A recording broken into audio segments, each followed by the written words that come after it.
শুকরিয়া আদায় করতেছি মহান রব্বুল আলামিনের দরবারে। রব্বুল আলামিন ফিতনা ফাসাদের যুগে দুনিয়ার সমস্ত কাজ থেকে বিরত রেখে উলামায়ে কেরামদের মজলিস, জাকিরিন, শাকিরিন, সাদিকিন অনেক আল্লাহর খাস বান্দারা এই মজলিসের মধ্যে আছে, যাদের সঙ্গে আমাদের জীবনের একটা সময় আল্লাহ রাব্বুল আলামিন কাটাবার সুযোগ করে দিয়েছেন। শুকরিয়া দান বলি আলহামদুলিল্লাহ।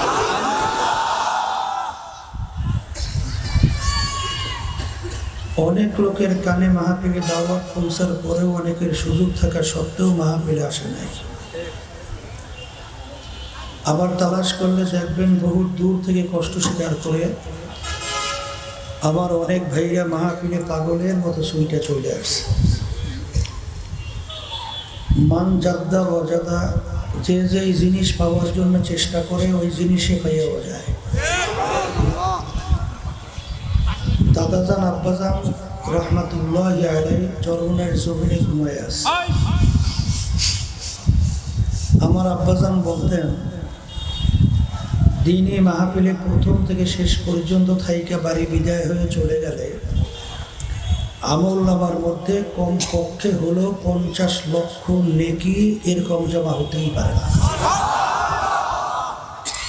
নিয়াত যাদের সহি, আল্লাহকে রাজি খুশির উদ্দেশ্যে যারা আসছে, আল্লাহ রাব্বুল আলামিন তাদের আমল নামার মধ্যে লক্ষ লক্ষ নেকিও দান করবে।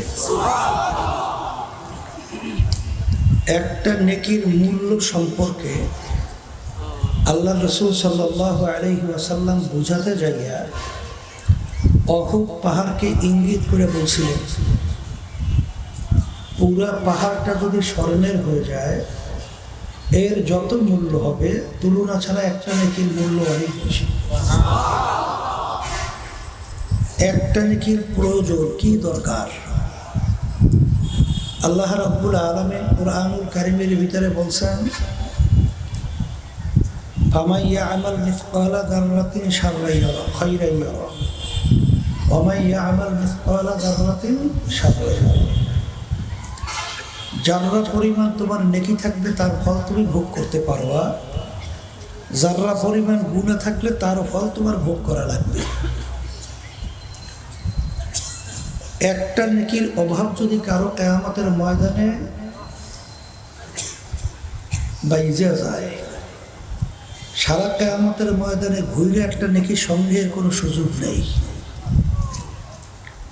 কারণ ওই কঠিন মুহূর্তে কাউকে নেকি দেবে এটা কোনোদিন চিন্তাও করা যায় না। কিয়ামতের ময়দানটা এত কঠিন হবে, নবীরা পর্যন্ত উম্মতদের কথা ভুলে যাইয়া বলবেন নাফসি নাফসি।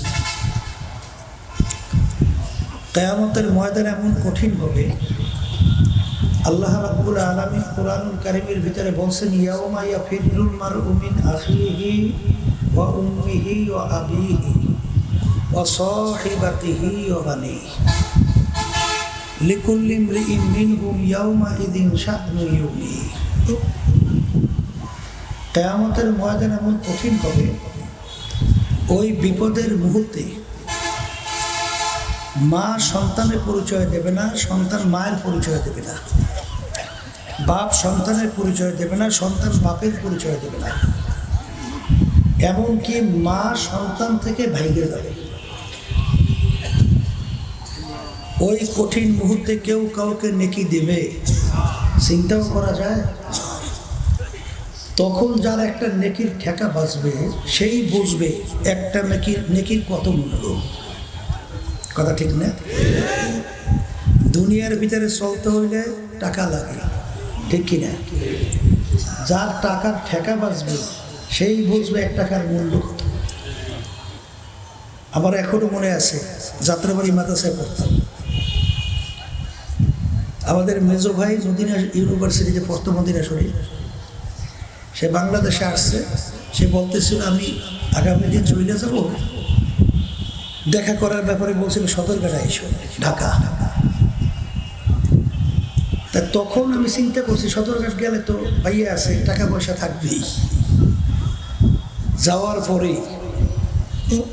মানে সময় মনে হয় এলোপাতারি হওয়ার কারণে তাকে আর পাইনি।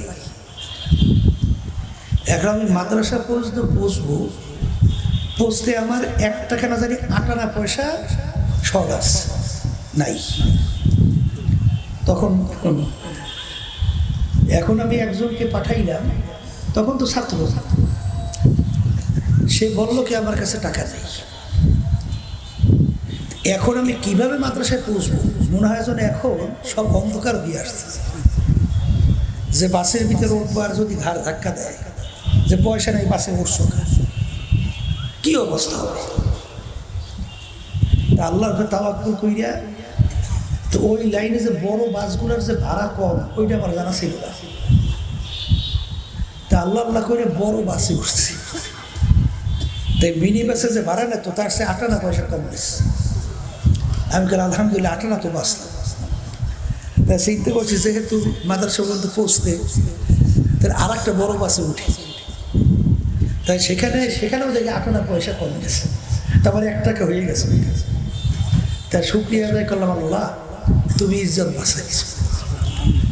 আসলে যার ঠেকা বাঁচবে সেই বুঝবে যে কত কঠিন একটা অবস্থা। আজকে আমাদের কাছে নেকির কোনো গুরুত্ব নেই, মূল্য নাই। অনেকে হয়তো বা মনে মনে বলতে পারে, হুজুর আপনারা আলোচনা করছেন লক্ষ লক্ষের নাকি আমলনামায় জমা হবে। হুজুর কই, দোকানে যদি 1 কেজি চাউল কিনতে চাই নেকির বিনিময়ে দোকানদার 1 কেজি চাউল দেবে? কথা বলেন, দেবে?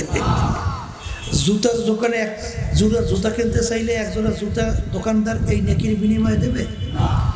এক শ্রেণী দুনিয়াদার, এরা আমাদের কথাবার্তা শুনে কিন্তু টিটকারি মারবে যে নেকি এত কষ্ট করে কামাই করিয়া কোনো কাজে লাগে না, দিয়ে কর্ম আছে না? না, আমার বাজানদেরকে বলবো, পর্দালে মা বোনা যারা শুনতেছেন, শোনেন, দুনিয়ার বিভিন্ন দেশে তার অর্থ বা টাকার ভিন্ন ভিন্ন মূল্য আছে না? যেন আমেরিকার ডলার সচরাচর বাংলাদেশের সব দোকানে ওর বিনিময়ে কিছু কিনতে পারবেন? তো ওটার মূল্য নাই। কোথায়? আমেরিকায়। লন্ডনের পাউন্ড, ওর মূল্য কোথায়? লন্ডন। সৌদি আরবের রিয়াল, মূল্য কোথায়? সৌদি আরব। বাংলাদেশের টাকা সচরাচর সৌদি আরবে সব দোকানে কিছু কিনতে পারবেন? মূল্য আছে না? কোথায়? বাংলাদেশ। তা ঠিক দুনিয়ার ভিতরে এক একটা টাকার যদি ভিন্ন বাজার থাকতে পারে, তাহলে নেকিরও কিন্তু একটা ভিন্ন বাজার আছে। সেই নেকির বাজারটা শুরু হবে দুনিয়াতে চিরতরে চক্ষু বন্ধ, নেকির বাজার চালু। তখন একটা নেকির যার ঠেকা বাঁচবে সেই বুঝবে একটা নেকির মূল্য কত। কথা ঠিক কিনা? আজকে যারা মাহফিলে আসছেন, নিয়াত যাদের শরীর, আল্লাহ কবুল করলে লক্ষ লক্ষ নেকি আল্লাহ আমল নামায় দান করবে। তাহলে আমরা যারা মাহফিলে আসছি জিতছি না ঠকছি? আর যারা আসে নাই যারা বলেন কথা ঠিক কিনা? এখন এই নেকির ব্যাপারে মাহফিলে আসার গুরুত্ব সম্পর্কে আলোচনা করলাম। এক শ্রেণী কিন্তু দেখবেন এই বাংলাদেশি, এই চুয়াডাঙ্গা জেলার মধ্যে, শহরের মধ্যে অভাব নাই, এরা কিন্তু আমাদের এই কথাগুলো শুনে মিসকি মিসকি হাসবে এবং একজন আর একজনকে হাসতে হাসতে ঢলতে ঢলতে টিটকারি মারিয়া পড়বে। কথা ঠিক না? আমি আমার বাজানদেরকে বলবো, পর্দালে মা বোনরা যারা শুনতেছে, শোনেন, যারা নাকি আমাদের এই আলোচনা নিয়ে ওলামায়ে কেরামদেরকে নিয়ে বিভিন্ন টিটকারি মারে, আমি সেই বাজানদেরকে বলো, পর্দালে মা বোনদেরকে বলবো, আব্বাজান রহমাতুল্লাহি আলাইহি তিনি বলছিলেন, এখনো স্মরণ আছে, ঢাকার থেকে চরমনাইতে আসতেছেন লঞ্চ। তা আব্বাজান শুয়ে ঘুমাইতেছে, পাশে কতগুলো দুনিয়ামুখী শিক্ষায় শিক্ষিত, তারা বসে বসে এই ইসলাম নিয়ে, আলেমদেরকে নিয়ে বিভিন্ন টিটকারিমূলক আলোচনা করতেছে। তা আব্বাজান এক পর্যায়ে ঘুম ভেঙিয়া ওই আলোচনা তার কানে গেছে। যাওয়ার পরে আব্বাজান রহমাতুল্লাহি আলাইহি তিনি উইঠা স্টেজে সেটা অজু করিয়া আসছে। আইসে তাদের কাছে আইসে বসে বলতেছেন যে আপনাদের আলোচনা এবং আপনাদেরকে দেখে তো মনে হয় যে আপনারা খুব শিক্ষিত। আলহামদুলিল্লাহ।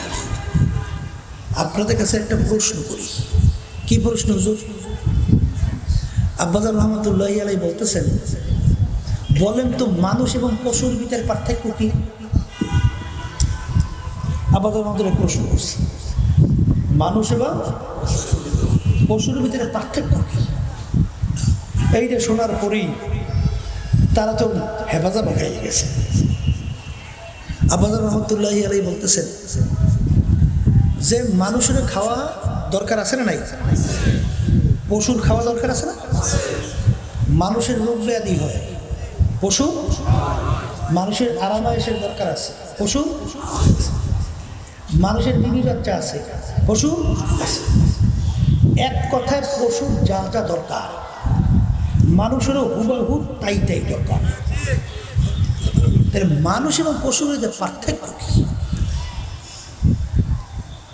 তখন আব্বাজান রহমতুল্লাহি আলাইহি বলেন, শোনে যে আল্লাহ রাব্বুল আলামিন 18,000 কম বেশি, মানে কম বেশি কথা হইবে আর কি, আমি বলতেছি আর কি, এরকম সব কথা তা না। 18,000 কম বেশি মাখলুকাত আল্লাহ সৃষ্টি করছেন না? এর ভিতরে একটা মাখলুকের নাম মানুষ। জোরে বলেন কথা ঠিক কি?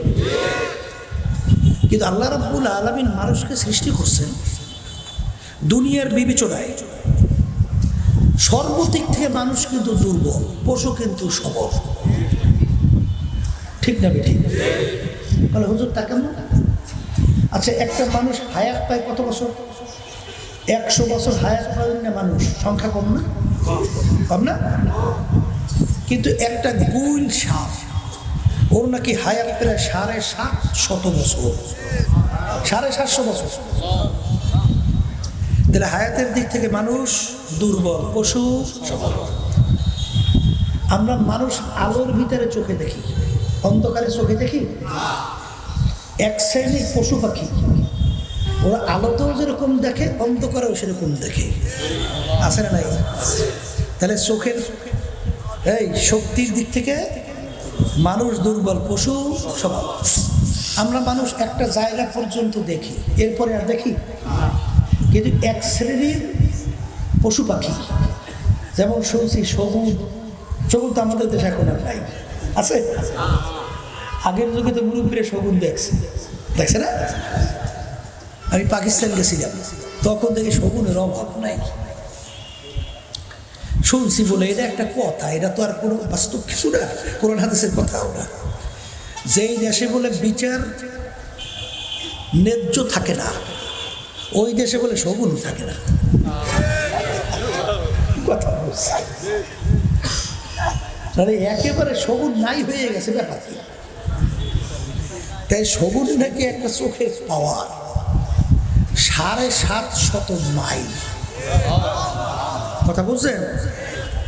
একটা শগুন আকাশের মধ্যে উঠে, ও যখন চোখে এরকম ঘুরায়, ওই ভারত, দিল্লি, ক্যালকাটা, ওদিকে আসাম, ওদিকে বাংলাদেশের টেকনাফ থেকে তেঁতুলিয়া এক নজরে দেখতে পায়। কথা ঠিক কিনা? শুনছি যেখানে মানুষের বানানোর রাডার যেখানে ফেল করে, সেখানে রাজহাঁসের চক্ষু নাকি রাডারের বাহিরে সেখানে কাজ করে। এখন একটা রাজহাঁসের এতটুকু ছোট ছোট দুইটা চক্ষু, ওর চোখের পাওয়ার কত, সেখানে কাজ করে। তাহলে চোখের দৃষ্টিতে মানুষ দুর্বল, পশু আর একটু আস্তে কর। যেদিকে আলোচনা করবে সব দিক থেকে মানুষ দুর্বল, পশু সবল। কথা ঠিক কিনা? আমরা মানুষ এক বই থেকে একজন কে আছেন এই মজলিসে 5 কেজি গোশত এক বই যদি খাইতে পারবেন? পারবেন? খাইলে হাইটে যাওয়ার কায়দা নাই। ও কান্দের মধ্যে ভালো ইউজকে এই বলে আমি কান্দে করি, কি কথা ঠিক? আর একটা বাঘের নাকি খোরাকি দৈনিক 17.5 কেজি গোশত। একটা গরুর খোরাকি কত? একটা হাতির খোরাকি কত? তা খাওয়ার দিক থেকে মানুষ দুর্বল, পশু সবল। যেদিকে তাকাইবে, মানুষ যখন জন্মগ্রহণ করে একটা বাচ্চা, কোন জায়গায় মায়ের দুধ, কিভাবে মায়ের দুধ খেতে হয়, এটা ওই বাচ্চায় বোঝে? বরঞ্চ বাচ্চার মুখে দুধ দিলে ঠিকমতো গেলতেও পারে না, বাইয়ে বাইয়ে বই গিয়েছে। আর একটা গরুর বাচ্চা হয়েছে, 1 ঘন্টা যাইতে না যাইতে ও লাফ হয়ে দাঁড়িয়ে গেছে। কি তার হইয়া কোন জায়গায় মায়ের দুধ, ওইটা তালাশ করে বের করে। এরপরে যদি উলানের ভিতরে দুধ শক্ত হইয়া যায়, মাথা দিয়ে ঠুস মাইয়া নরম করে বের করে খায়। কি জন্মগত দিক থেকে মানুষ আবার কম পশু, কিন্তু আল্লাহ রাব্বুল আলামিন তো কোরআনুল কারীমের ভিতরে ঘোষণা করছেন, ওয়ালাকাদ কাররামনা বানি আদম, আমি যত মাখলুকাত সৃষ্টি করছি এর ভিতরে সর্বশ্রেষ্ঠ সম্মানিত করে আমি মানুষকে সৃষ্টি করছি। সবাই বলেন সুবহানাল্লাহ। কিন্তু কোনো হিসাব নিকাশে কোনো মেলে কথা হয়, মানুষ সর্বশ্রেষ্ঠ সম্মানিত হইল কিভাবে? এইটা বোঝবার জন্য, বোঝাবার জন্যই মাহফিলের ব্যবস্থা। যদি বলেন কথা ঠিক কিনা? শুধু খাইতে পারার নাম মানুষ না, অন্য অন্য আদার্স যে গুণগুলো আছে এর নাম মানুষ না, যেগুলো পশুর এর চেয়েও সম্ভব, ঠিক কিনা? মানুষ কাকে বলে? আল্লাহ রাসূল সাল্লাল্লাহু আলাইহি ওয়াসাল্লাম বলেন, আলা ওয়া ইন্না ফিল জাসাদি মুদগাহ ইযা সালুহা সালুহাল জাসাদু কুল্লুহু ওয়া ইযা ফাসাদাত ফাসাদাল জাসাদু কুল্লুহু আলা ওয়া হিয়াল কলব। আল্লাহ রাসূল সাল্লাল্লাহু আলাইহি ওয়াসাল্লাম বলেন, প্রত্যেকটা মানুষের ভিতরে আল্লাহ রাব্বুল আলামিন এই স্পেশাল একটা গোশতের টুকরা দান করছে। সবাই বলেন সুবহানাল্লাহ। কি দান করছে? হ্যাঁ, আল্লাহ রাসূল সাল্লাল্লাহু আলাইহি ওয়াসাল্লাম বলেন, ওই গোশতের টুকরা যার ভালো হয়ে যায়, এক পর্যায়ে ওই মানুষটা ফেরেশতার চেয়েও সম্মানিত হয়ে যায়। আর ওই গোশতের টুকরা খারাপ হইতে হইতে এক পর্যায়ে ওই মানুষটা আল্লাহর যে সৃষ্টি 18,000 কামবাসী মাখলুকাত, এর ভিতরে সবচেয়ে নিকৃষ্ট জানোয়ারের নাম হলো শূকর। এক শ্রেণীর মানুষ শূকরের চেয়েও খারাপ হয়ে যায়। ওই গোশতের টুকরার নাম হলো কলব। বলেন গোশতের টুকরার নাম কি? এক কথায় মুখস্থ করে ঘরে বেরিয়ে যাও। বলেন যে ওই গোশতের টুকরা কলব যার ভালো, বলে যার কলব ভালো সে ভালো মানুষ, আর যার কলব খারাপ সে খারাপ মানুষ। আচ্ছা বাজার, আপনাদের এলাকার ভিতরে এক শ্রেণীর মানুষ, তার আচার আচরণ ব্যবহার এত ভালো, মানুষ খুশি হইয়া তার ব্যাপারে মন্তব্য করে, লোকটার চরিত্র ফেরেশতার মতো। কি আছে না নাই? আছে না নাই? আবার এক শ্রেণীর মানুষ, তার আচার আচরণ ব্যবহার এত খারাপ, মানুষ অতিষ্ঠ হইয়া মন্তব্য করে, লোকটার চরিত্র কুত্তার চেয়েও খারাপ। কি নাই? এক শ্রেণীর মানুষ দুনিয়া থেকে বিদায় হওয়ার পরে আসমান পর্যন্ত তার বিরহে বেদনায় কাঁদে, আসতে পারে। আর এক শ্রেণীর মানুষ দুনিয়া থেকে বিদায় হওয়ার পরে মানুষ মন্তব্য করে, শয়তানরা মরছে ভালো হইছে। কি এখন আমি আমার বাচ্চাদের কিছু জিজ্ঞাসা করি, পর্যায়ে মা বোন যারা শুনতেছেন, যার ব্যাপারে বলছে লোকটার চরিত্র ফেরেশতার মতো, আর যার ব্যাপারে বলছে লোকটার চরিত্র কুত্তার চেয়েও খারাপ, এই দুই লোকের ভিতরে দেখতে, মানুষের আকৃতিতে, মানুষের অঙ্গ প্রত্যঙ্গে পার্থক্য কি? মুখ খুলে কথা কর। এই যার কথা বলছেন ফেরেশতার মতো চরিত্র, তার হাত কয়টা? আর যার বলছে কুত্তার চেয়ে খারাপ, ওর হাত কয়টা? যার বলছেন ফেরেশতার মতো চরিত্র, পাও, আর যেটা খারাপ কান, অন্য অঙ্গ প্রত্যঙ্গ। তাহলে বুঝা গেল মানুষের আকৃতি, সূরা, অঙ্গ প্রত্যঙ্গের মাধ্যমে মানুষ ভালো মন্দ বিবেচনা হয় না। আর একটা কি জানি ব্যাপার আছে, যেই বস্তুর উপরে ভিত্তি করিয়া মানুষ ভালো মন্দ বিবেচনা হয়, সেই গোশতের টুকরা, সেই বস্তুর নাম হইল কলব। যে বলেন সেই স্পেশাল সেই গোষ্ঠীর নাম কি? তাহলে এক কথা, যার কলম ভালো আর যার কলম খারাপ, কথা ঠিক কিনা? এখন আমার ভাইদেরকে বলবো, পর্দালে মা বোন যারা শুনতেছেন শোনেন, যারা মুসলমান ইমানদার, আল্লাহকে বিশ্বাস করেন, পরকালকে বিশ্বাস করে, যারা বেহেশতে যাইতে চান, জাহান্নাম থেকে বাঁচতে চান, আল্লাহ রাব্বুল আলামিন বেহেশতে যাওয়ার ব্যাপারে শর্ত লাগাইছে যে বেহেশতে যাইতে হইলে কি করা লাগবে। আল্লাহ কোরআনুল কারীমের ভিতরে বলেন, ইল্লা মান আতাল্লাহা বিকলবিন সালিম। আল্লাহ রাব্বুল আলামিন বলেন, কলবে সালিম ছাড়া, সুস্থ কলব ছাড়া আমার পবিত্র জায়গা বেহেশতের ভিতরে জায়গা হবে না। আমার বেহেশতে জায়গা হবে না। কে বলছেন? আবার কোন? আচ্ছা আচ্ছা, আরো কোরআনুল কারীমের ভিতরে অভাব নাই। এক সূরার ভিতরে প্রায় 9টা কসম করার পরে আল্লাহ বলছেন, যারা এই আত্মাকে কলবকে পরিষ্কার করতে পারবে তারাই নাজাত পেয়ে কামিয়াব হয়ে জান্নাতে চলে যাবে। আল্লাহ রাব্বুল আলামিন তার রাসূলকে দুনিয়াতে পাঠাইছেন কয়েকটা কাজ নিয়ে। এর ভিতরে একটা কাজ হলো ইয়াতলু আলাইহিম আয়াতিহি ওয়া ইউযাক্কিহিম। আল্লাহ রাব্বুল আলামিন তার রাসূলকে দুনিয়াতে পাঠাইছেন, কাজের ভিতরে একটা কাজ হলো আল্লাহ রাসূল সাল্লাল্লাহু আলাইহি ওয়াসাল্লাম তার উম্মতদের আত্মশুদ্ধি করাইবেন। কি করাইবেন? আত্মশুদ্ধি করাইবেন। তাইলে কলব পরিষ্কার করিয়েই দুনিয়া থেকে বিদায় নিয়ে কবরে যাওয়া লাগবে। জোরে বলার কথা ঠিক কিনা? এখন আমার ভাইদেরকে বলো, পর্দালে মা বোনরা যারা শুনতেছে, এক কথায় যাদের কলব ভালো তারা আমাদের এই কথার গুরুত্বও দেবে এবং সেই অনুযায়ী চলিয়ে দুনিয়া থেকে বিদায় নিয়ে কবরে যাবে। আর যাদের কলব খারাপ, আবু জাহাল, উতবা সাহেব, আবু লাহাব মার্কা, এরা আমাদের কথা গুরুত্বও দেবে না আর ঠিক মতো নিয়ম অনুযায়ী চলিয়ে কবরে পৌঁছাবে না। কথা ঠিক কিনা? যাদের কলব ভালো তারাই কিন্তু আমাদের কথার কি দেবে? গুরুত্ব দেবে। আমি আমার বাজানদেরকে বলবো, যারা একটু ইংরেজি বাংলায় পড়িয়া বিভিন্ন ডিগ্রি অর্জন করিয়া যারা কে ধরাকে সমাধান মনে করেন না, ওলামায়ে কেরামদেরকে সমাজের ফেজা মনে করেন, সমাজের বোঝা মনে করেন, অনেক সময় ওলামায়ে কেরামদেরকে দেখলে এক শ্রেণীর মানুষ কিন্তু মুসলমান সন্তান দাবি করে কিন্তু টিটকেরি মারে। আবার অনেক সময় আগ বাইরে আবার বলে, হুজুররা এই দেশটারে খাইল। কথা ঠিক কিনা? এই আল্লাহর বান্দারা হুজুররা দেশ খাইল কেমনি? প্রেসিডেন্ট থেকে শুরু করে এলাকার চৌকিদারি পর্যন্ত দায়িত্ব পালন করলো সব খাজুরেরা। কারা? দেশ হুজুররা খাইল কেমনি? দেশ চালাইলে তোমরা, আর দেশ খাইল হুজুরেরা। দেশ যে কারা খাইছে এত পেপার পত্রিকা খুললেই আমরা দেখি।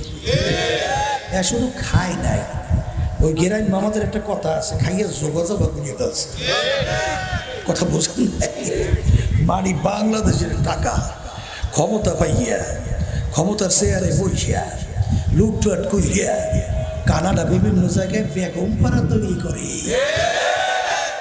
সুইস ব্যাংক, তাম বিশ্বের ভিতরে বাংলাদেশ সবচেয়ে বেশি টাকা জমা হয়। কথা এই আল্লাহর বান্দারা যারা এই জনগণের সম্পদ, সরকারি সম্পদ মানে জনগণের সম্পদ, ঠিক না? যদি আবার বলে যে ব্যাপার কি, আপনি যে সরকারি মালের লুটপাট করিয়ে খান, ব্যাপার কি? বলে এই বেটা তোরটা খাই, সরকারেরটা খাই। সরকারের বাপের মাল না আমাদের বাংলাদেশের 18 কোটি জনগণের মাল? তাই যেগুলো এই সাধারণ জনগণের মা সুযোগ পেয়ে লুটপাট করে, ওরা মানুষ না শুয়োরের চোখা? আসতে দেখতে শুয়াতে মনে হয় মানুষ, আসলে ওরা কুত্তে শুয়োরের চোখা। আমি বলি নাই, আল্লাহ বলছে। কেনা বলছে? আল্লাহ বলছেন, উলাইকা কাল আনআম। এক শ্রেণীর মানুষ দুনিয়ার মধ্যে আছে, যেই মানুষগুলো চতুষ্পায় জানোয়ারের মতো। কথা হয় না? কি মতো? চতুষ্পায় জানোয়ারের কথার কথা। কুত্তা কুকুর চেনেন? আচ্ছা, কুকুর শুনে বলতেছেন রব্বুল আলামিন, এই বোঝার জন্য কথা, ওদেরকে আমাদের সঙ্গে তুলনা করলেন মালিক, এতে তো আমাদের লজ্জা হয়। কিনা করে আবার কর্ম খুললি কুত্তায় হয় যে মালিক ওদেরকে আমাদের সঙ্গে তুলনা করলেন, এতে তো আমাদের লজ্জা হয়।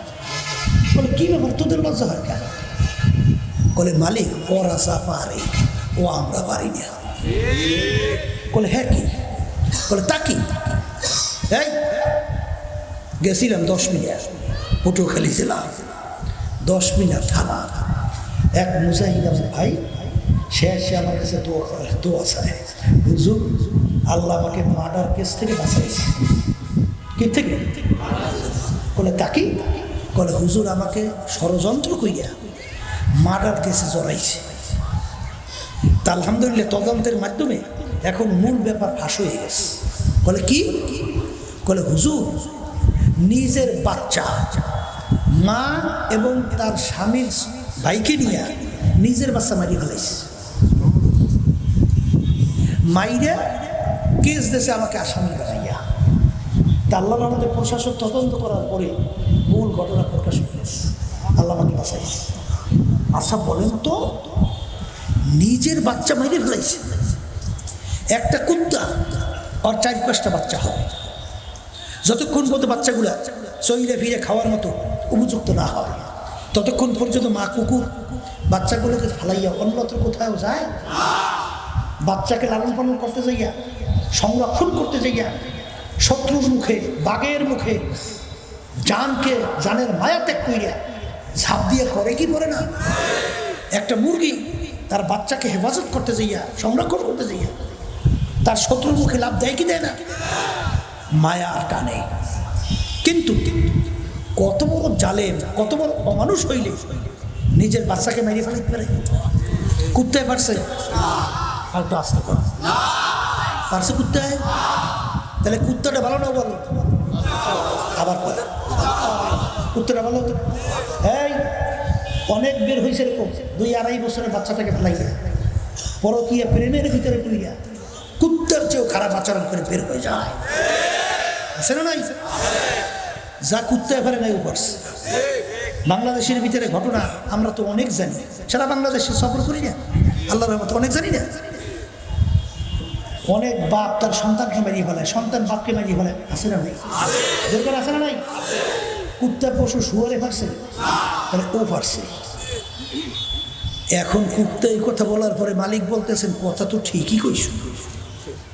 তখন আল্লাহ বলতেছেন তাহলে তোদের মতো না, বাল হুম আবা, এক শ্রেণীর মানুষ চতুষ্পদ জানোয়ারের চেয়েও খারাপ।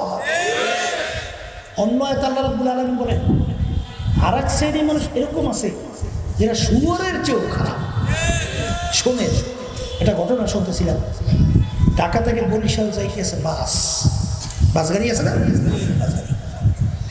মাদারীপুরে এই পাশে রাত্রে বাসটা অ্যাক্সিডেন্ট করিয়া খাটছিলেন তো খাট, ওই যে রাস্তার পাশে কাইটে কাইটে মাটি কাটে কর কি আমরা খাতেই তো কর, এই খাল করা বের করা, আমরা কই বের, ওই বেরের মধ্যে খাদের মধ্যে বাসটা পড়ে গেছে, অ্যাক্সিডেন্ট। অনেক লোক মারা গেছে আর অনেক লোক আহত অবস্থায়, হাত ভাঙছে, পাও ভাঙছে, তারা ওই খাদের ভিতরে পড়ে গেছে। ওই অন্ধকারের ভিতরে এক শ্রেণী মানুষ হইয়া উচিত ছিল কি তাদেরকে হসপিটাল নেবে, তাদের চিকিৎসা করবে, এই তাদের সেবা করবে, কিন্তু বাদ দিয়া তাদের পকেট হাতাইয়া টাকা নিয়ে যায়, মোবাইল নিয়ে যায়। তখন এই আহত অবস্থায় বলতেছে ভাই আমাদের সামনে কত মানুষ মারা গেল আর আমরা আজকে হাত পা ভেঙে এরকম পড়িয়ে আছি, আপনারা আমাদেরকে চিকিৎসার জন্য সেবা না করিয়া আমাদের পকেট থেকে সম্পদ, টাকা, মোবাইল টোকাই নিয়ে যাইতেছে। এরা মানুষরা কুত্তার চেয়েও খারাপ। আর আল্লাহ যে কইছে যে কুত্তার চেয়েও খারাপ, শুয়োরের চেয়েও খারাপ, মেলে না মেলে না? মেলে। এখন আমার বাজানদেরকে বলবো, এই যে মানুষের আকৃতি, সুরা, অঙ্গ প্রত্যঙ্গ, এটাকে মানুষ বলে? হ্যাঁ, মানুষ কাকে বলে? ওই যে কলব, কলব বলেন কি? যার কলব ভালো সে ভালো মানুষ, যে কলব ভালো যার সে ভালো মানুষ। কথা ঠিক কিনা? শোনে, যাদের কলব খারাপ, আল্লাহ রাব্বুল আলামিন বলছে যেগুলো ঘুরতে শুয়েছে ওদের চেয়েও খারাপ। এই আল্লাহ বলতেছেন আমি ওদেরকে চক্ষু দিছি, চক্ষু দিয়ে দেখে ওরা কেমন জানি দেখে না। আমি কান দিছি শোনার জন্য, ওরা শুইনাও শোনে না। জবান দিছি কথা বলার জন্যে, হক কথা যাইনাও বলে না। অন্তর দিছি বুঝার জন্যে, বুঝাও বোঝে না। এই মানুষগুলো পশুর চেয়েও খারাপ। যেটা বলেন, তাইলে যাদের কলব ভালো তারা আমাদের আলোচনা বুঝবে আর আসতে কর, আর যাদের কপাল খারাপ, কলব খারাপ, বুঝবে। এই বাংলাদেশের ভিতরেই এক শ্রেণী কিন্তু বর্তমানে ইসলাম মুসলমানদেরকে ধ্বংস করার বিভিন্ন নীল নকশা অনুযায়ী কাজ করতেছে কি করতেছে না? এবং আলেমুল আমাদের উপরে বিদ্বেষ আছে না নাই? আমি আর ভাইদেরকে বলো, পর্দালে মা বোনদেরকে বলো, কোনো আলেম হক্কানি সে কারো সম্পদ, কারো পকেট মিলিয়া বিভিন্ন কায়দার টেন্ডারবাজি সাদাবাজি কইয়া কেউ কষ্ট দেয় না, ইতিহাস আছে। তাইলে তোমরা আলেমুল আমাদের এত খ্যাপ লাগা কারণ কি? আবার কয় এরাই দেশটা রেখাই, দেশ হেরা খাইছে না তোরা খাইছো? আসলে ব্যাপারটা তো বুঝেন নাই। ওরা আমাদের ভাই ক্ষিপ্তকা জানেন না? ক্ষিপ্ত হলো এই যে পাশ্চাত্য যে দেশগুলো আছে, আমেরিকা, লন্ডন, এই যে বিভিন্ন আছে না, ওদের দেশের নিয়ম কালচার কি জানেন? প্রেসিডেন্ট থেকে শুরু করে এলাকার চৌকিদার পর্যন্ত কেউ দাবি করতে পারে না সন্তানটা আমার। সব জারজে ভরা। কথা বুঝতে না বুঝেন না? এই বাংলাদেশের ভিতরেও এই অবাধ যৌনচার বর্তমানে ট্রান্সজেন্ডার বের করছে। কথা কয় না? শোনেন নাই শরীফের গল্প কাহিনী কই না? ট্রান্সজেন্ডার বোঝেন নাই? একটা মেয়ে মনে করবো আমি পোলা হয়ে গেছে বলে ছেলে হয়ে যাবে, একটা মাইয়ে মনে করবো আমি পোলা হে বলে পোলা, আর একটা ছেলে মনে করবো আমি মেয়ে এ বলে মেয়ে হয়ে যাবে। এখন একটা ছেলে মনে করছে আমি মেয়ে, এখন ও মেয়ে মনে করি আর একটা মেয়ের কান্দের ভিতরে হাত দিয়ে হাঁটে, বলে ব্যাপার কি রে? বলে আমি ও মেয়ে সমস্যা রাখি। আবার একটা মেয়ে একটা ছেলের কাঁধে হাত দিয়ে হাঁটে, ব্যাপার কি রে? বলে ও ছেলে আমিও ছেলে, সমস্যা। অর্থাৎ অবাধ যৌনচার। কথা বুঝছেন নাই? আমার ভাষানদেরকে বলবো, পর্দালে মা বোনদেরকে বলবো, আগুন দেখতে তো কালার খুব সুন্দর, বাচ্চারা আগুন বোঝে যে এইটার ক্রিয়া কি? বাচ্চা তো আগুন দেখলে থাপ দিয়ে যেই ধরতে চায়, কিন্তু আপনারা ধরতে দেবেন? কারণ বাচ্চার তো জানা নাই, আগুন তলে পুড়ে ছাই হয়ে যাবে। কিন্তু বাজান তোমরা যে অবাধ যৌনচার, মেয়েরা ছেলেদের সঙ্গে আড্ডা মারতে কি মজা, এই ছেলেরা মেয়েদের সঙ্গে আড্ডা কত মজা, চিত্ত বিনোদন, ঢোল বাদ্য বেহায় পুরো অশ্লীলতা, কত মজা। বুঝি আমরা কিছু বুঝি না, না বুঝি। কিন্তু বাজার ওর ভিতরে কোনো আরাম নাই, কল্যাণ নাই, ওটা আগুন এর চেয়েও ক্ষতিকর। বলে কথা ঠিক না? ঠিক। এই জন্য ওলামায়ে কেরাম বলেন, বাজার তোমরা যে কাজ করতে আসো এইটা করা যাইবে না, এটা খারাপ। কি এখন ওরা এইটা সহ্য করতে পারে? পারে। এই যে আল্লাহ রাসূল সাল্লাল্লাহু আলাইহি ওয়াসাল্লাম যখন আসছেন, আয়েশা যখন এক আল্লাহর উপরে ঈমান আনার দাওয়াত এবং ওদের অন্যায়ের বিরুদ্ধে, ওদের জুলুমের বিরুদ্ধে যখন আল্লাহ রাসূল সাল্লাল্লাহু আলাইহি ওয়াসাল্লাম বলা শুরু করলেন, তখন তার আপন চাচারা সব বিরুদ্ধে হয়ে গেছে। আবুল হাবের নাম শুনছেন? কথা হয় শুনছে? আবুল হাব কে তা জানেন? আল্লাহ রাসূল সাল্লাল্লাহু আলাইহি ওয়াসাল্লামের চাচা। শুধু চাচাই না, আল্লাহ রাসূল সাল্লাল্লাহু আলাইহি ওয়াসাল্লামের আপন বেয়াই। আল্লাহর হাবিবের দুই মেয়েকে আবুল হাবের দুই ছেলের সঙ্গে বিবাহ করেছে আল্লাহ রাসূল সাল্লাল্লাহু আলাইহি ওয়াসাল্লামকে কষ্ট দেওয়ার জন্য। দুই মেয়েকে একসঙ্গে দুই ছেলের মাধ্যমে প্রকাশ্যে আল্লাহর হাবিবের সামনে এসে তালাক দিয়েছে। নাউযুবিল্লাহ। আল্লাহ রাসূল সাল্লাল্লাহু আলাইহি ওয়াসাল্লাম কষ্ট দেওয়ার জন্য এরকম কষ্ট কম দেয় নাই, কম দেছে।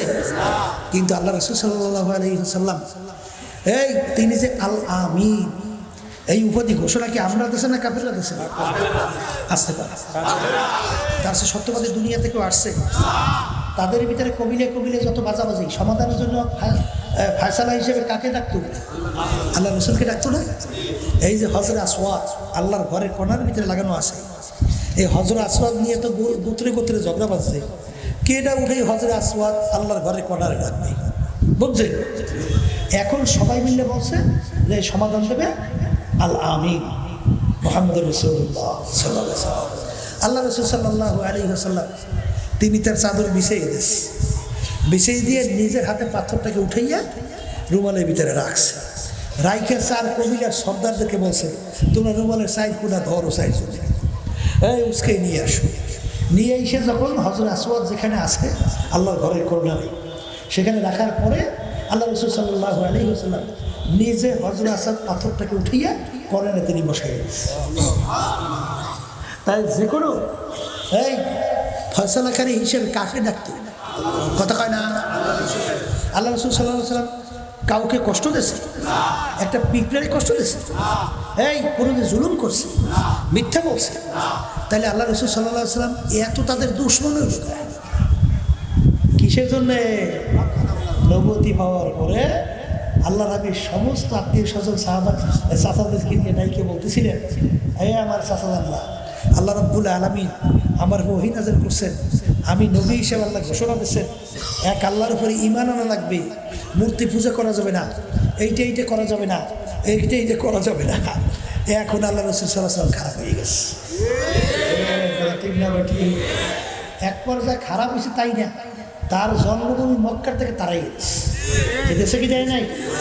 এই তারাবার আগে যত লোভনীয় অপার সব কিন্তু আল্লাহ রসুলকে দেশে না, যে যাইয়ে বলছিল মোহাম্মদ তুমি আল্লাহ তুমি আমাদের ধর্মের বিরুদ্ধে কিছু বইলি তুমি না, তুমি যদি এইটা বাদ রাখতে পারো, তুমি এক আল্লাহর উপরে ঈমানের দাওয়াত দাও, এতে আমাদের কোনো সমস্যা নেই, কিন্তু আমাদের কার্যক্রমের বিরুদ্ধে কিছু বইল না, যদি এটা করতে পারো তাহলে তোমার জন্য আমরা বিভিন্ন প্রস্তাব নিয়ে আসছি, এই আরবের ভিতরে তোমাকে রাজা বানাই দেবো। কি বানাইবে? আবার কর আরবের ভিতরে সবচেয়ে বড় ধনী বানাই দেব, আরবের ভিতরে সবচেয়ে সুন্দরী মেয়েটা তোমার জন্য বিবাহের ব্যবস্থা করব।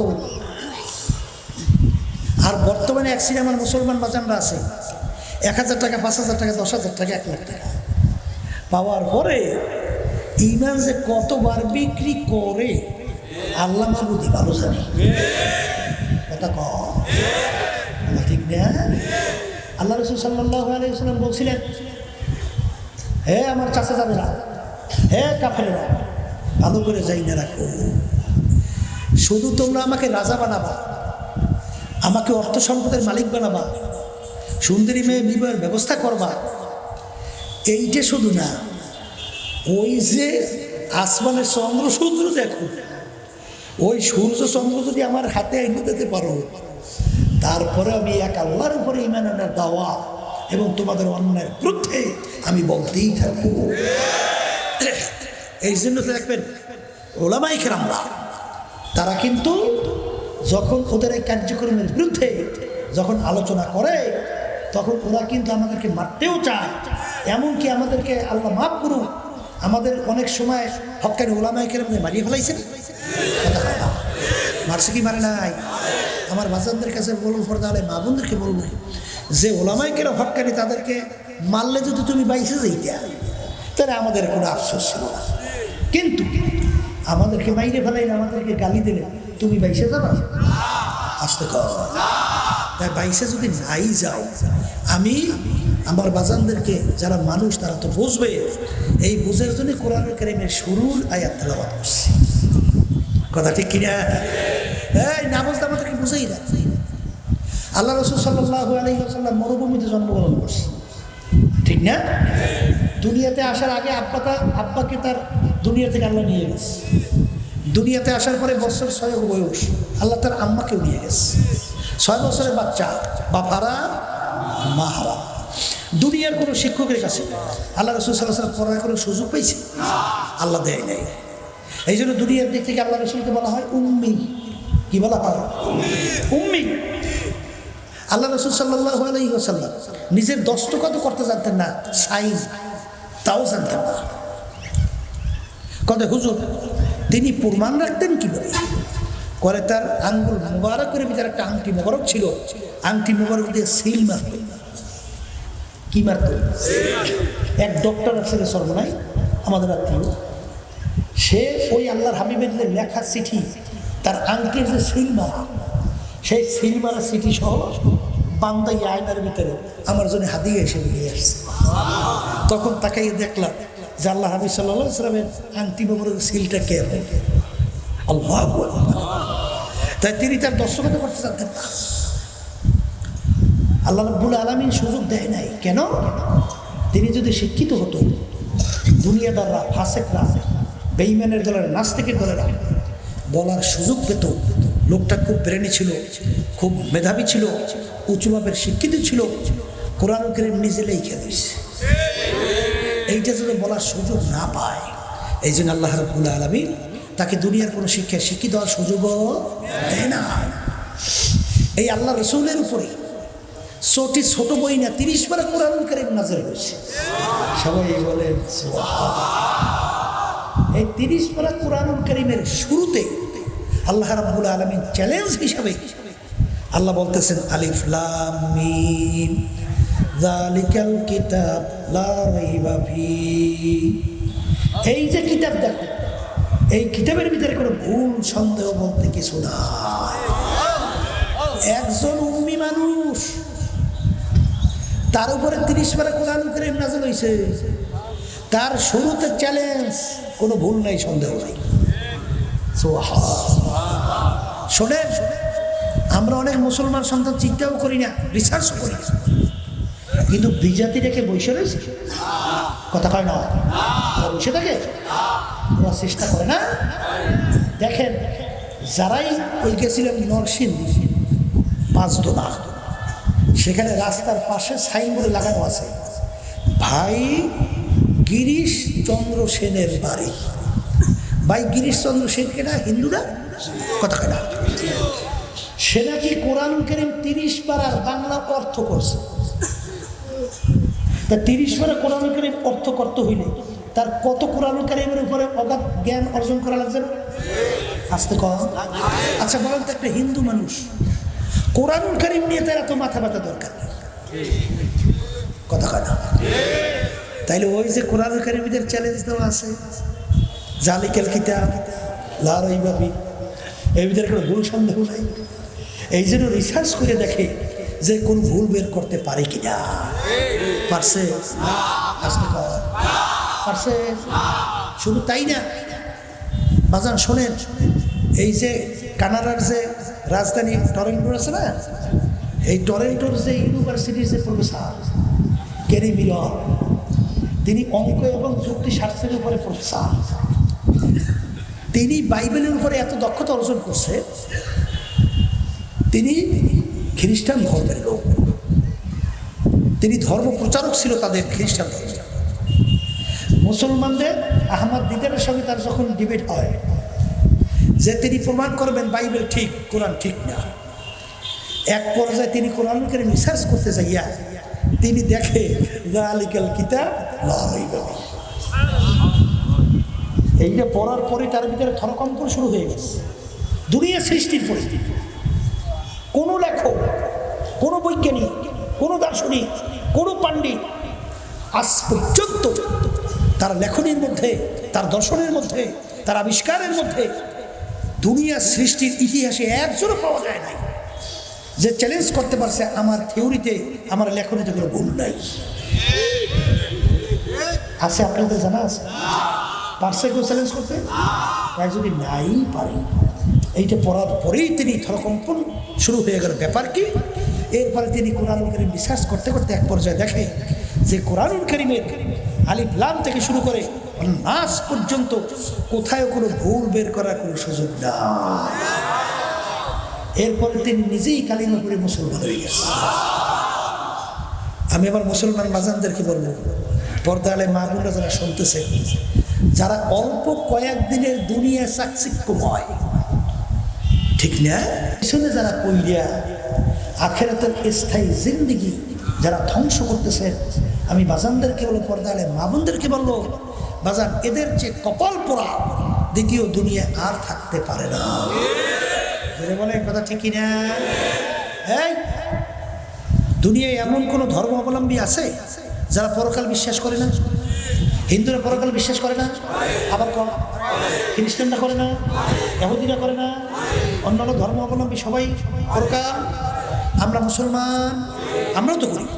তাহলে সব জাতিই পরকাল বিশ্বাস করে, কিন্তু আজ পর্যন্ত মুসলমান ছাড়া অন্য কোনো জাতি দুনিয়ার ভিতরে চ্যালেঞ্জের মাধ্যমে বুক ফুলে গলা টান কইরা কেউ দুনিয়া টিকতে পারছে? আবার তুমি খুলে বলেন পারছে পারছে পারছে।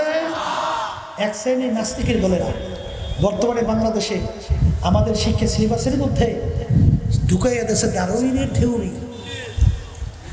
ডারউইন থিওরি হচ্ছে মানুষ থেকে আল্লাহ সৃষ্টি করেন নাই, মানব থেকে সৃষ্টি হয়েছে। জোরে বলেন নাউজুবিল্লাহ। শোনেন, প্রায় হাজারের মতো বৈজ্ঞানিক, এর ভিতরে নোবেল পুরস্কার প্রাপ্ত বৈজ্ঞানিক অনেক, তারাই ডারউইনের থিওরির ব্যাপারে মন্তব্য করছে যে ডারউইনের থিওরি এটা কোনো থিওরি না, এটা কোনো যুক্তিই হতে পারে না, এটা একটা অযৌক্তিক কথা। কথা ঠিক না বে ঠিক? আমার বাজানদেরকে বলবো, আমাদের বাংলাদেশের শতকরা প্রায় 92% মতো মুসলমান বসবাস করি। আলেম ওলামাদের অভাব নাই, মসজিদ মাদ্রাসার অভাব নাই। সেই দেশের ভিতরে আমাদের ভবিষ্যৎ সন্তান প্রজন্ম তারা শিখবে যে আমাদের সৃষ্টিকর্তা আল্লাহ না, আমাদের সৃষ্টিকর্তা বানর, বানর থেকে আমরা সৃষ্টি হয়েছি। সবাই বলেন আউযুবিল্লাহ। এও কি বাংলাদেশে সহ্য করা যায়? আবার একটু জোরে করা যায়? এই ট্রান্সজেন্ডারের মাধ্যমে আজকে মানুষকে পশু বানানোর প্রক্রিয়া চলছে, এটাও কি সহ্য করা যায়? এগুলো আমাদের প্রতিবাদ করতে হবে না? এই প্রতিবাদ করার পদ্ধতি কি? আল্লাহ রাসূল সাল্লাল্লাহু আলাইহি ওয়াসাল্লাম বলেন, মান রাআ মিনকুম মুনকারান ফালাইয়ুগাইয়িরহু বিয়াদিহি ফাইন লাম ইয়াস্তাতি' ফাবিলিসানিহি ফাইন লাম ইয়াস্তাতি' ফাবিকলবিহি ওয়া যালিকা আযাফুল ঈমান। এই অন্যায়ের প্রতিবাদে তোমাদের শক্তি থাকলে অন্যকে হাত দিয়ে ফিরাও, ওই পরিমাণ শক্তি মুখ দিয়ে বইরা ফিরাও। ওই পরিমাণ শক্তি না থাকলে মনে মনে পরিকল্পনা করতে থাকো কীভাবে অন্যায়কে ফিরানো যায়। এই জন্য আমাদের অন্যায়ের প্রতিবাদে ঈমান রক্ষার জন্য আমাদের সাধ্য শক্তি অনুযায়ী অবস্থার পরিপ্রেক্ষিতে তার প্রতিবাদ করতে হবে। এক শ্রেণী বাজানরা আছে নামাজে বড় ফটু, রোজায় বড় ফটু, এই তাসবিহ নিয়ে সবসময় মামলার জেকের তাসবিহ তাহলিলের ভিতরে ফটু, হজ প্রতি বছরই বলতে গেলে সুযোগ পেয়ে করে, কিন্তু অন্যায়ের প্রতিবাদে সুযোগ থাকা সত্ত্বেও কথা বলে না, সুযোগ সত্ত্বেও কোনো পরিকল্পনা করে না যে পরিবর্তন কেমনে করা যায়। শক্তি থাকা অবস্থায় অন্যার প্রতিবাদ পরিবর্তনের চিন্তাও করে না, করেও না। এর কথা ঠিক কিনা? শুনে রাখেন, হাদিসের ভিতরে আসছে আল্লাহ রাসূল সাল্লাল্লাহু আলাইহি ওয়াসাল্লাম বলেন, যার ভিতরে জিহাদির প্রেরণা থাকবে না ওর মৃত্যু হবে মুনাফিকের মৃত্যু। নাউজুবিল্লাহ, নাউজুবিল্লাহ। এক শ্রেণী আমার বাজানরা আছে, মনে করছে একটু নামাজ রোজা করলেই বুঝি হয়, একটু হলে হজ যাকাত আদায় করলেই বুঝি হয়, হয় না? এতে হয় জোরে কর না হয়।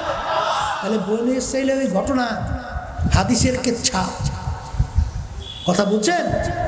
1000 বছর ইবাদত করছে, কত বছর? দিনের রোজা রাইখে রেখে আল্লাহকে ডাকছে, রাত্রে তাহাজ্জুদের ভিতরে দাঁড়াই আল্লাহকে ডাকছে। এরকম 1000 বছর যাওয়ার পরে তার দিলের ভিতরে একটু ভাব আসছে, এর বিনিময়ে নাজাত পেয়ে জান্নাতে যাইবে। কি কথা কয় না? এরকম একটা ভাব আসতে পারে না? এই হাদিসের ভিতরে ঘটনা আল্লাহ হাবিব কিসসা বয়ান করে, কিয়ামতের ময়দান আল্লাহ রাব্বুল আলামিন জাহান্নামের আগুন জ্বালাইবে।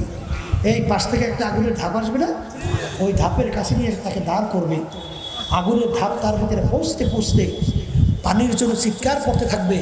ফেরেশতাদেরকে আল্লাহ বলবে পানি নিয়ে যাও, কিন্তু এক গ্লাস পানি যখন খাইতে চাইবে বিনা মূল্যে পানি দেবে না। মূল্য কি? বলে যে 1000 বছর দুনিয়াতে ইবাদত করছে, ওই আর সমস্ত সব যদি তোমাকে দিতে পারে, এর বিনিময়ে তুমি এক গ্লাস পানি দিও। ঘটনা তাই হবে। আল্লাহর বন্ধু তো জাহান্নামের আগুনের পাশে দাঁড় করবে, পানির পিপাসায় অস্থির হয়ে চিল্লিতে থাকবে, ফেরেশতা পানি নিয়ে যাবে, ভাই আমাকে এক গ্লাস পানি পান করাবে, বিনামূল্যে পানি দিই না। মূল্য পাবো কোথায়? তুমি যে দুনিয়াতে হাজার বছর ইবাদত করছো, এর বিনিময়ে যদি আমাকে দিতে পারো এক গ্লাস পানি পান করাবে, তার তো রুহু বের হয়। বলে ভাই আমি সব দিয়ে করবো কি? আপনি সব নিয়ে যান, আমাকে এক গ্লাস পানি পান করা। তিনি যখন এক গ্লাস পানি পান করবে, আল্লাহ রাব্বুল আলামিন ডাক দিয়ে বলবেন, বান্দা দাঁড়াও, বান্দা দাঁড়াও, এক গ্লাস পানির বিনিময়ে হাজার বছরের ইবাদতের সব দিয়ে দিলাম, আর তোমাকে দুনিয়ার মধ্যে আমি যে হাজার হাজার গ্লাস পানি পান করাইছি, এর বিনিময়ে তুমি আমাকে কি দেবা? বান্দা সেজদায় করে কাঁদবে, মালিক আপনার রহমত ছাড়া বেহেশতে যাওয়ার কোনো উপায় নেই। তখন আল্লাহ রাব্বুল আলামিন বান্দাকে মাফ করবে। জোরে বলার কথা ঠিক কিনা? এই জন্য আমার ভাইদেরকে বলো, পর্দালে মা বোনদেরকে বলবো, যার বিচারে জেহাদি প্রেরণা থাকবে না, ওর মৃত্যু হবে মুনাফিকের মৃত্যু। জোরে বলেন নাউজুবিল্লাহ। আর মুনাফিকের ব্যাপারে কোরআনুল কারীমের ভিতরে আসছে, ফি দারকিল আসফালি মিনান নার, ওর জায়গা হবে জাহান্নামে একেবারে শেষ তবকা। জোরে বলেন কথা ঠিক না? এই জন্য তো আব্বাজান রহমাতুল্লাহি আলাইহি তিনি বলতেন, বাজান তোমরা মনে করছো আমি বুঝি কিছু বুঝি না, না? হ্যাঁ, এই পীর মুরিদি বড় মজার জিনিস, একে আমি বুঝি না। আমাকে সবাই সম্মান করবে, হাদিয়া তওবা দেবে, এই প্রধানমন্ত্রী এমনকি এমপি মিনিস্টার পর্যন্ত আমার দেখলে দোয়া চাইবে, হুজুর আমার জন্য একটু দোয়া করে। আমি বুঝি না, কিন্তু আমি অন্যায়ের প্রতিবাদে রাজপথে কেন আওয়াজ তুলি? আল্লাহ যদি জিজ্ঞাসা করে, ফজলুল করিম তুমি থাকা অবস্থায় তোমার সামনে এরকম অন্যায় চলছে, ব্যাপারে তুমি কি করছিলা? তখন আমি কি উত্তর দেব? এই ঈমানকে ঠিক রাখার জন্যে এবং আল্লাহর দরবারে উত্তর দেওয়ার জন্যে আমি এই জন্য রাজপথে রাজনীতি করি। ঠিক না? এই জন্য আমার বাজানদেরকে বলবো, এই দিন কিন্তু পরিপূর্ণ, বাড়তি কমতি আর কোনো দিক নাই। বিভিন্ন কায়দায় কায়দায় বহুত মিশন বের হয়েছে আজকে ঈমান হারা করার জন্য মানুষকে, এবং পূর্ণ দিনের আলোচনা না করিয়া না বুঝাইয়া বিভিন্ন কায়দায় ইসলাম এবং জাহান্নাম এবং জান্নাতের রাস্তার ব্যাপারে আলাদা করিয়া না দেখাইয়া জাহান্নামের রাস্তা চালা। কথা ঠিক কিনা? এই জন্য আমার বাচ্চাদেরকে বলবো যে আমাদের আল্লাহ যাকে জ্ঞান দান করছে, এই তোমার কবরের প্রশ্নের উত্তর তুমি, আমার কবরের প্রশ্নের উত্তর আমি। কথা ঠিক কিনা? যদি তাই হয়, দুনিয়াটা আল্লাহ রাব্বুল আলামিন আপনাকে আমাকে পাঠাইয়া আল্লাহ বলতেছেন পরীক্ষার হল। কিসের হল? আবার পরীক্ষার হলের ভিতরে ছাত্রছাত্রী যখন পরীক্ষা দেয়, 3 ঘন্টার জন্য স্বাধীনতা আছে না নাই? প্রশ্ন দেওয়া হয়, লেখার জন্য পত্রও দেওয়া হয়, যা মনে করে তা লিখবে। এই তাকে বাধা দেওয়ার কোনো আইন আছে? যদি বাধা দেয় তাহলে পরীক্ষার হল থাকে না। কথা ঠিক কি না? আল্লাহ রাব্বুল আলামিন বলেন, তোমাদেরকে আমি দুনিয়াতে পাঠাইছি আমহিল হুম রুয়াইদা, আমি তোমাদেরকে পরীক্ষার হলে স্বাধীনতা দান করছি। স্বাধীনতা দিছি কিসের জন্য?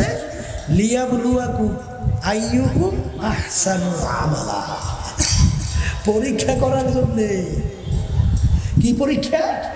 যে কারা আমার হুকুম অনুযায়ী চলো আর কারা আমার হুকুমের বিরুদ্ধাচারণ করো, এই দেখার জন্যই পরীক্ষার হলে আমি তোমাদেরকে স্বাধীনতা দান করছি। স্বাধীনতা দিয়ে আমি তোমাদেরকে 2টা রাস্তা দেখাই দিলাম। কয় রাস্তা? ওয়াহাদাইনাহুম নাজদাইন, আমি তোমাদেরকে 2টা রাস্তা দেখাই দিলাম। একটা হলো ডানের রাস্তা বেহেশতের, আমার মেহমানখানা, আর একটা হলো জাহান্নাম, আমার জেলখানা। তুমি যদি দুনিয়া স্বাধীনতার মতো বেহেশতের রাস্তায় চলতে চাও, আল্লাহ রাব্বুল আলামিন বলেন ওই রাস্তায় চলার আমি তোমাকে শক্তি দান করব। সবাই বলে আল্লাহুম্মা আমিন। আর যদি তুমি জাহান্নামের রাস্তায় চলতে চাও, আমি তোমাদের স্বাধীনতায় বাধা দেব না, ওই রাস্তায় চলারও তোমাকে আমি শক্তি দান করব। কিন্তু এই স্বাধীনতার ভিতরে তোমাকে আমি কিছু বলবো না। কি আল্লাহ বলছে? আসতে করে বলছে। এই আল্লাহ রাসূল সাল্লাল্লাহু আলাইহি ওয়াসাল্লামকে তায়েফের ময়দানে এমনভাবে মারলো, এমনভাবে অত্যাচার করলো। উহুদের ময়দান, আল্লাহ হাবিবের হেলমেট ভাঙ্গিয়া মাথার ভিতরে ঢুকে পড়ছে। আল্লাহ হাবিবের শরীর মধ্যে থেকে রক্ত করে বের হইয়া জুতো মোবারক আটকে গেছে। আল্লাহ নবী সাল্লাল্লাহু আলাইহি ওয়াসাল্লাম উহুদের ময়দানে দাঁড় হয়ে থাকতে পারে নাই, জমিনে ধারাস করে বসে পড়ছে। শয়তান ঘোষণা করেছে কুতিলা মুহাম্মদ, আল্লাহ রাসূল দুনিয়াতে নাই। এই অবস্থায় সাহাবায়ে কেরাম ধইরা আল্লাহর হাবিবকে ওই মদিনা শরীফ যেই পাহাড়ের গর্তের ভিতরে রাখছিল, সেই গর্তের কাছে যাই আমি দাঁড়াই দেখে আসছি। কিন্তু আল্লাহ রাব্বুল আলামিন তার হাবিবের উপরে আক্রমণ করছে, আল্লাহ সহ্য করতে পারে? আসতে কয়। তারপরে কিছু বলছে? কেন বলে নাই? বলেন পরীক্ষার হল। আবার পরীক্ষার হলের ভিতরে কিছু বলছে?